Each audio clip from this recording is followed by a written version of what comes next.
What's up, everybody? So I'm just going to do this video live so I can just hit two birds with one stone.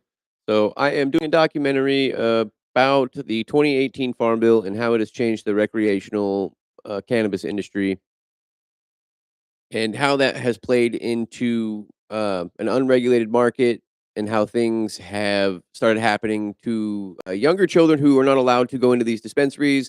Things, getting sick, cannabis hyperemesis syndrome. So here are the 9 things that I have put together of everything, step by step, of exactly how this 2018 Farm Bill has affected everything and how I'm gonna probably go over it in this, in this documentary.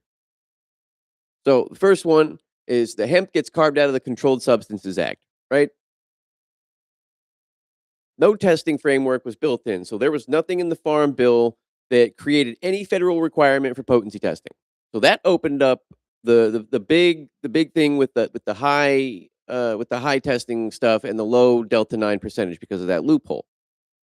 The FDA itself testified to Congress that the bill created a widespread misconception that all hemp and CBD products were now legal and safe.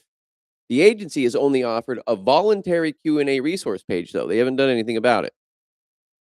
The next one that opens up the total THC loophole with the Delta 9, like I mentioned, and that opened up the untested products to flood the market with no FDA enforcement in the years since the hemp-derived cannabinoid products flooded national markets.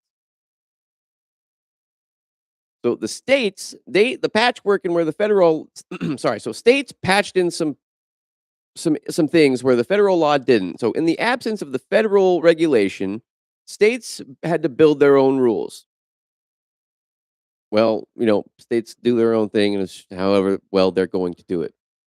That led to contamination, which there are independent researchers who have proved that Johns Hopkins study found 76% of hemp-derived CBD and THC products were mislabeled for potency. And an NIH-funded study found that heavy metals, including lead and mercury, in hemp-derived products that are on the market.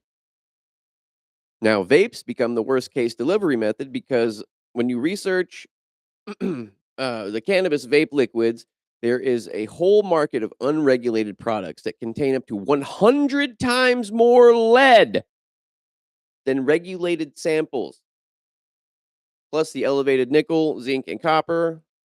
And a lot of it points directly to inconsistent U.S. regulation as the root cause. Now, here's the crazy thing at the end, and I'm going to touch on number 9, the line to the Stizzy lawsuit. That's the big one. We'll go over that in the documentary, so stay tuned.